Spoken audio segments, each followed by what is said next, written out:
Hello and welcome back to another art video. I'm Anwa. I do art here on YouTube. I also make music, but there's a new art video that goes up every day at 11 a.m. EST, and today we'll be working on just that, another art piece for my characters, Capsouls. We have just a quick little thing. We have the Capsouls guide, the field guide, which I am working on. We still have plenty of things going on there, and we still have to do some animation for a lot of these creatures. And I just wanted to let you know that it is not over just yet. So we got some more to go, and that was just a quick look into that. But we're gonna open the catalog and we're gonna go through the process of finding a new one to draw, a new capsules to come up with the moves for. We're using the outside camera inside. I figured out a way to rig it up in a very crude way, and yeah, I think that it will work for now. I think the one that we will do is the other starter, obviously, because we've done Flinx, Aquacat, all nodes. So the next logical step is Zorm, Zorm.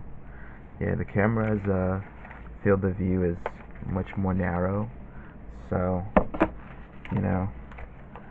I'm trying to compensate for that.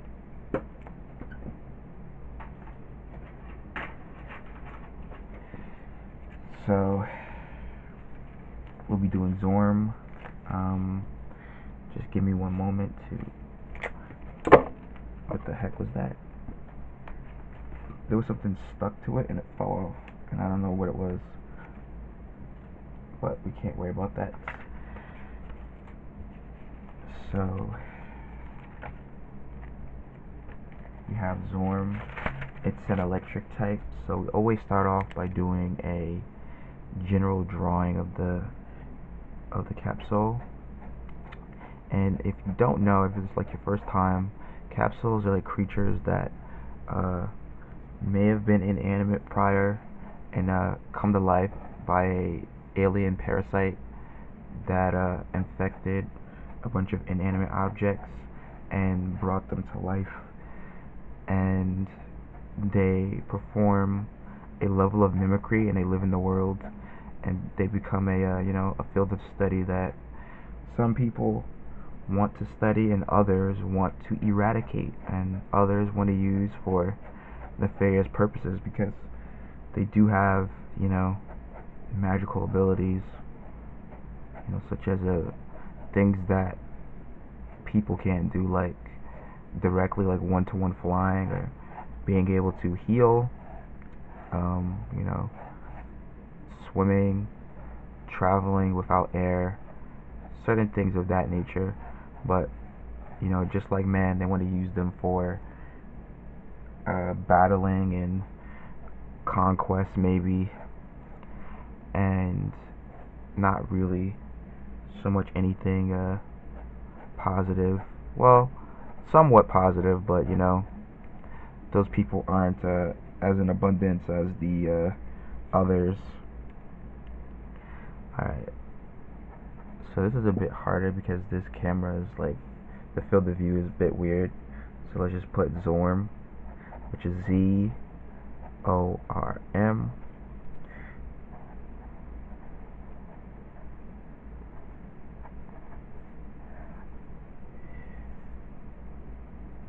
And what moves, because this is an electric type, so it's like electrical.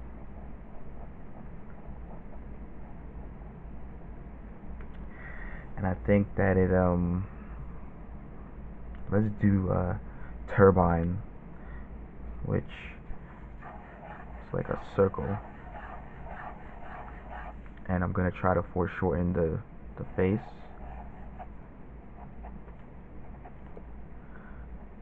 And then we gotta have like the two kind of antennae, and then it has like these two. Maybe I should do it like this. Alright, I got an idea.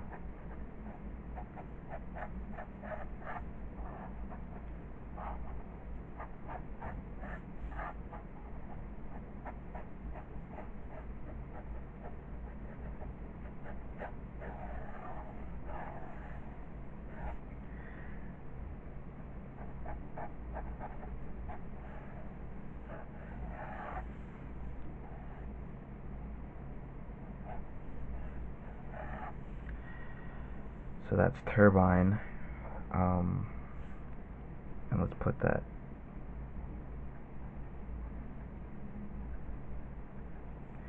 And then another move would be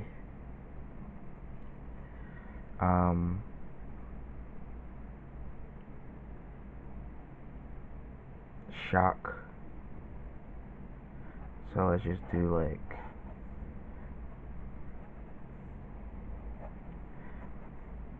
we gotta get like that, and then we'll try to do like the silhouette.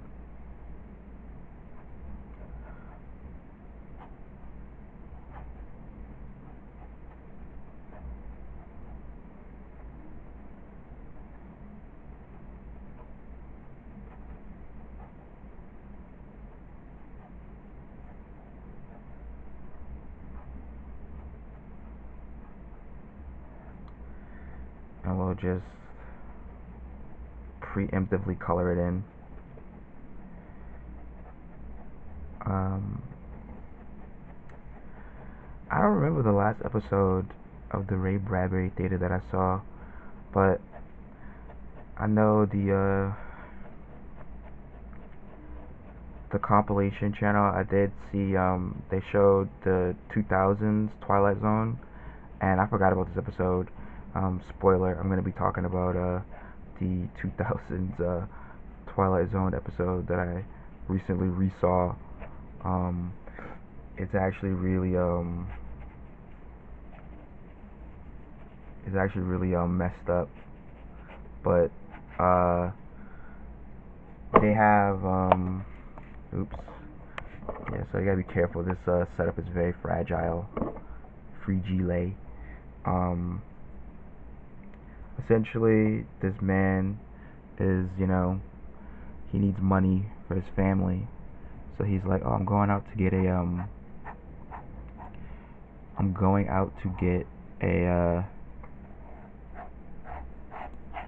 job.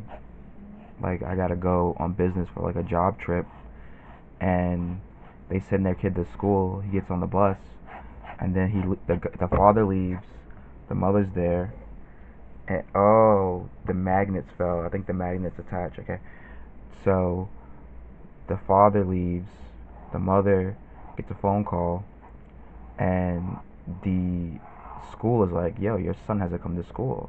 And they're like, that's impossible. He left like 2 hours ago. He got on the bus. We saw him get on the bus. Like, where could he be? And, she's running to the police station. She's running around. She's trying to figure out what happened to her son. And they're like, this game show guy is like played by, I think it's Wayne McKnight. What's his name? The dude from Jurassic Park, and Newman from Seinfeld or whatever. And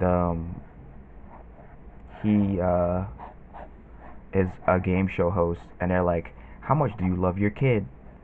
And it's like, this like dystopian thing where it's like, oh, if you find your kid, you can win $500,000, but if you don't find your kid, we don't know what's gonna happen to them. And it's like really funny because it's like, at the time when that was going on, I'm sure there were people out there who probably was like thinking to themselves like, oh, this could happen. And there is no I don't think there is anybody out there or anybody today who would have back then 100% been able to call it as it was, because at that point YouTube, I don't even think YouTube was really out. I don't think YouTube was out when that video was made. And you know, TV, reality TV, like the real world, technically would be the catalyst for what we have today, what exists today. Like reality TV is a very dangerous catalyst. It became this thing where it's like, you know,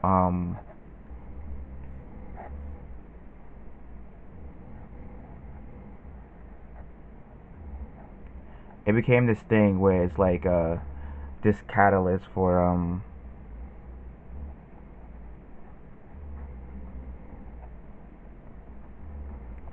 it became this catalyst for the reality TV star, right? And a reality TV star is like essentially, you know, maybe you might be slightly interesting, or you might be edited to be interesting, I don't know, or you just say a bunch of like random things.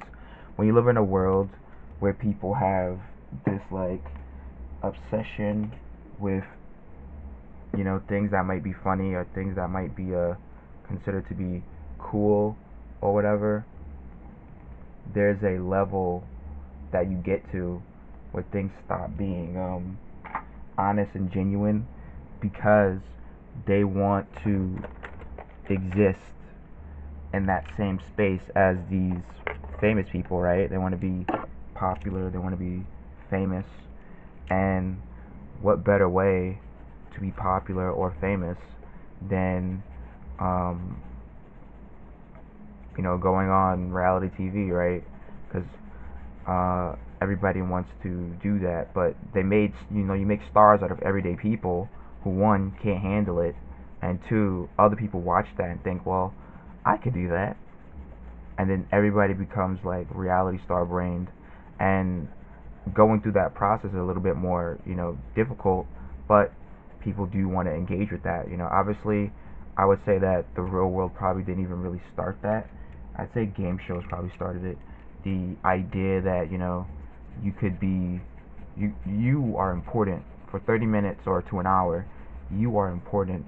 Though people care about you, people see you, and that is a you know, a metric in which most people can agree to. You know, we live in that world now. We live in the if I can see you, you exist world, and people want to exist to some degree, but not always for the best reasons. You know, just for the sake of whether it be to engage with the system of finance and capital, or is it to garner power and lord over others through the just sheer amount of clout. You just don't know. And this episode of the Twilight Zone really pushed it to the extreme. In my mind, the extreme would be is, I mean, the Twilight Zone episode theoretically pushed it to the extreme. I don't really think it did push it to the extreme. Actually, it pushed it to the extreme regarding human life. But um, I've seen people do on social media at this point. I've seen them do worse things to get clicks off of their children. And in my opinion, the Twilight Zone episode where they kidnap, where like they like kidnap the child and make them make the parent find them is very weird in the regards to like we don't know like what's going on, and she is constantly like chasing this guy. Eventually the guy crashes his car because she has to solve riddles and stuff. It's like a real like little game show, and the whole time the host is like egging her on. The host is like Wayne McKnight is pushing her to the edge to, like, you know, not lament and not give up and just keep trying. And he's just like kind of this voice of not reason. He's like a anti voice of reason. He's like the voice of unreason, and he's constantly trying to like push her and push her and push her. And when the guy crashes the car and runs away, and the child is left hurt, and she got the $500,000, they offer her another $500,000 if she goes and catches the guy and kills him or whatever. And she is goaded by her son. Her son is like, "Mommy, go get him," and he's in pain. So I'm like, so they hand her a gun, right? And she hops into a vehicle or whatever, and she's off to go catch this guy. She eventually corners him in the house, takes off his hood. The reveal: it was the husband. The husband was gonna get $3 million if he could have got away with the kid, and he was like, "Oh, I did this all for us. I did this all for us." She was mad. They argued about the validity of what happened to the son, and she ended up shooting him, and they said that she won the money and she's gonna get the best lawyers money can buy or whatever the case may be, and she's getting walked off. They're perp walking her or whatever into a police vehicle, and I think that whole scene, that whole let's get some of this. That whole like episode is dark. Yes, there's been worse done in my opinion.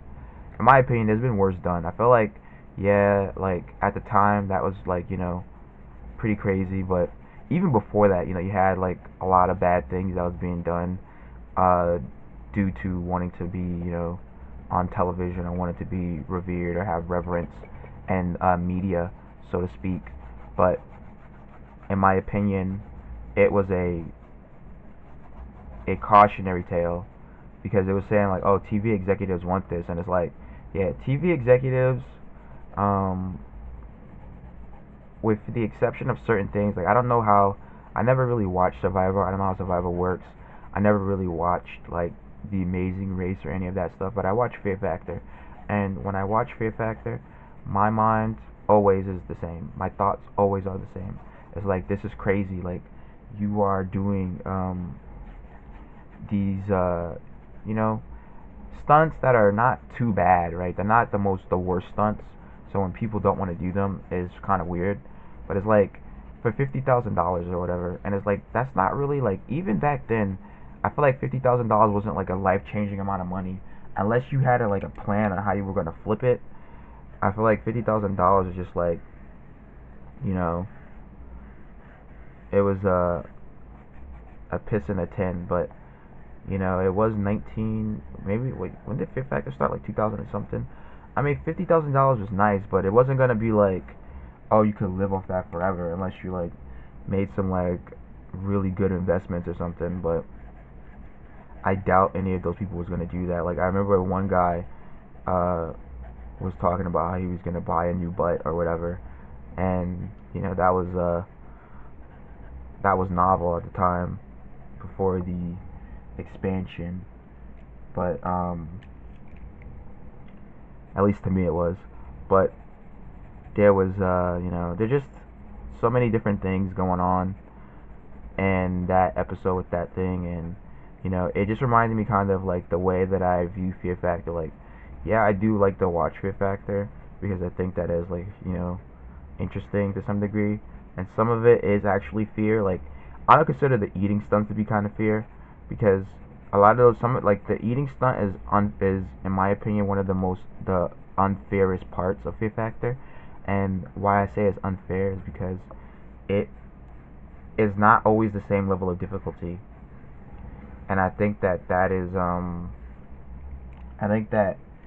a different thing altogether. As well as like the other unfair part is any of the challenges that require you to have like insane upper body strength. I think that those are also very unfair, because they're characters, or I don't know why I call people TV characters. There are people that cannot just can't do it. So it's not like, oh, I'm scared. They literally physically cannot engage in that action because there is they don't have upper body strength to do such. And I think that that's not really so much fair. Like, obviously it's not called fear factor, but it's unfair factor, because there was one. All right, so there's one episode, and this is all tying back into the Twilight Zone episode anyway. But there's one episode of Fear Factor where they have to climb this giant wet pole, right? And if the pole wasn't wet, it doesn't matter because you still have to. And I think it was raining.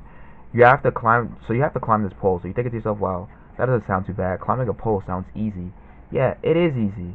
But not only do you have to climb the pole, you have to climb the pole and jump to the other pole and land on that pole. Like you have to do a hop to the other pole and plant that landing. I think that was like one of the first times where most of the contestants literally lost on the first day. It was so bad that they had to bring everybody back for the next day, which was the food thing, which they ended up losing anyway. And then but it was that bad. Like I've never seen it be that bad. Like I've never seen it that bad before, really.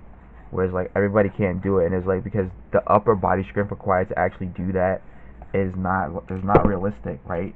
Like you have some of the dudes who are like athletic. You know, a lot of times they'll have like a firefighter there or a lumberjack or whatever, and there'll be athletic guys there, and then you'll have just like non-athletic women and then non-athletic men, and it's not about if it's scary or not because to me that pole thing was not scary. Like that was probably the least scariest thing. But then you have like what do you call it? You have that happen, and then you also have to pull yourself up. So you got to pull yourself up a wet pole while it's raining, or artificial rain, and then you also have to jump. Oh crap! Sorry. You also have to jump, and that doesn't make any sense. There's no value in that. Like you're not gonna be able to do it, and a lot of people wouldn't call that a fear. Like I wouldn't call it a fear. I would say that it was an unfear. In fact, I would say that has nothing to do with fear at all. Because if it was fear, if it did have something to do with fear, it would have been, a fear. But it's not. It's literally the lack of upper body strength, which is not fear. When somebody just doesn't do it because they are afraid, that's fear. But when they don't do it because they can't physically do it, that's not fear.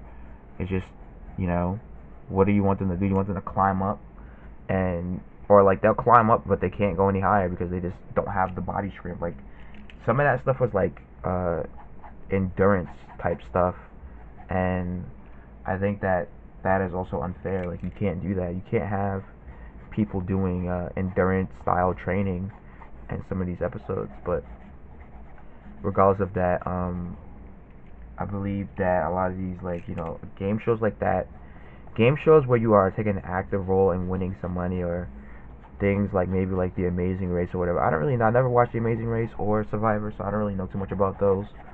But it's just not fair when it's a physical thing, because that's not what Fear Factor is about. Fear Factor is not about the physical thing. And then also like the food parts. Like I think there was like one episode where they had to like eat this like coagulated like maggot pizza or something like that. And I was thinking like, bro, like imagine you come on this episode and you have to eat coagulated blood and maggots, right? And somebody else was on the previous episode and all they had to do was eat a sheep eyeball. That was it. Like just eat a sheep eyeball. Like can you eat sheep eyeballs? Eat sheep eyeballs. Like bro, come on, dog. Like a sheep eyeball versus eating coagulated blood, rancid cheese and or maggots as the cheese and some other crap, right? Like, do you understand the difference and what that is? Like, there's just a bigger difference and how you perceive things at that point, because there is no reality in which any of that is appetizing or cool or good. But ultimately, I think that the Twilight Zone episode really does paint a decent picture of where the future can be. If anything, theoretically, that's like, that's the type of episode that probably would be a Black Mirror episode. But thank you for watching. I am Anwar. I'm an artist. I post new art videos every day at 11 a.m. EST. Hopefully you like, comment, and subscribe. put a worm emoji in the comments if you've made it this far. And this is what we have so far. I will go over it one time. So we have Zorm and Electric Worm. They are doing a move called Shock. This is Shock. I don't know. Maybe we should call it something else. Let's call it Thunder Call.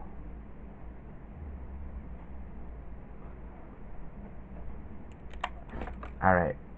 So they're doing this move, Thunder Call, which is an electric move that summons thunder to strike their enemies with a discharge. Turbine is a move that boosts their defense, attack, and speed, and so that they could hit you next time. Budding is a move that splits them in half. It heals them. Once the turn, so budding is 3 turns. It splits, but once the 3rd turn is over, it will heal them, and it boosts their evasion during this period of time. And if you hit them, you just destroy the budding, and you don't destroy them. And then you have Shock Drive, which is like a electrical drill.